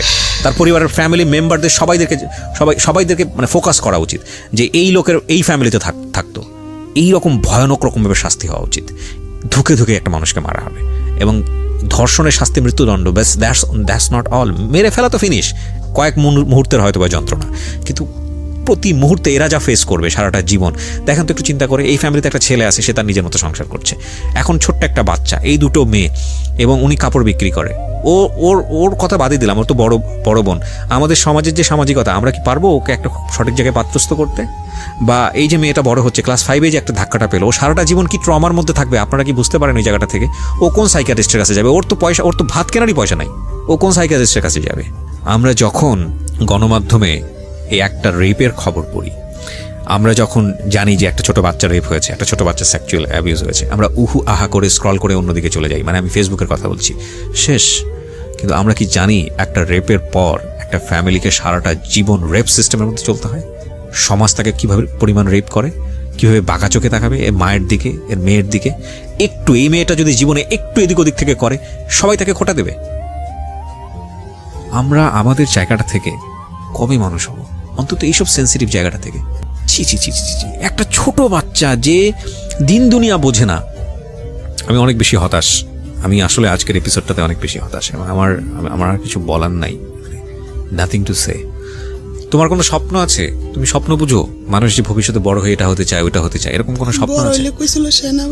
দাঁড়ান, ওর কাছ থেকে শুনি। তুমি বলো তো, তুমি এখন কি স্বপ্ন দেখো? তোমার যা মন চাই বলো, তোমার কথাতেই শেষ করবো আজকের অনুষ্ঠানটা। কি করবা তুমি? তোমার এই যে ঘটনাটা ঘটে গেছে এত কিছুর পরে, তোমার বাসাও চেঞ্জ হয়েছে, তুমি এখন কি করবা? কিছু চিন্তা ভাবনা আছে? কোনো চিন্তা ভাবনা নাই? আমি তোমাকে একজন ভালো সাইকিয়াট্রিস্টের কাছে ব্যবস্থা করে দিব। তুমি ওখানে যাবা, তুমি তোমার মা ওনাকে নিয়ে যাবেন, তোমার কাছ থেকে 1 পয়সাও নিবে না, ঠিক আছে? তুমি ওনার কাছে মন খুলে কথাবার্তা বলবা, এবং উনি তোমাকে কাউন্সিলিং দেবে। আমি তোমাকে ব্যক্তিগতভাবেই এতটুকু হেল্প করব, কারণ আমি মনে করি এই আইন বলি, বিচার ব্যবস্থা বলি, এটা বলি, ওটা বলি, এগুলো দীর্ঘসূত্রিতা আছে, মানুষ একসময় সব কিছু ভুলে যাবে। কিন্তু তোমার ভেতরে যে ঘটনাটা থেকে যাচ্ছে, এটা তুমি সারা জীবন বয়ে বেড়াবা। এই জায়গাটার স্কুলিং আগে হওয়া উচিত।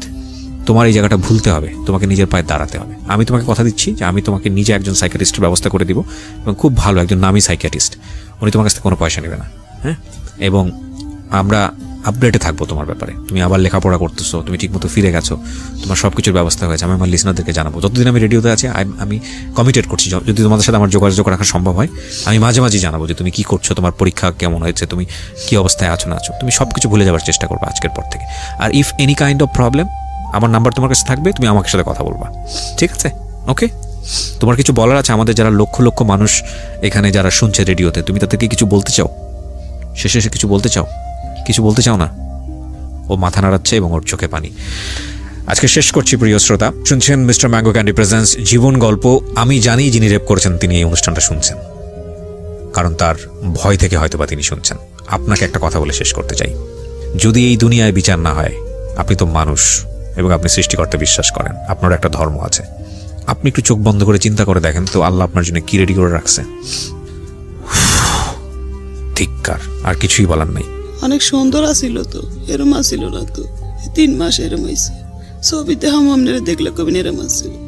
শেষ করছি প্রিয় শ্রোতা, ভালো থাকুন। শেষ করছি প্রিয় শ্রোতা, ভালো থাকুন। শেষ করছি প্রিয় শ্রোতা, ভালো থাকুন। শেষ করছি প্রিয় শ্রোতা, ভালো থাকুন। শেষ করছি প্রিয় শ্রোতা, ভালো থাকুন। শেষ করছি প্রিয় শ্রোতা, ভালো থাকুন। শেষ করছি প্রিয় শ্রোতা, ভালো থাকুন।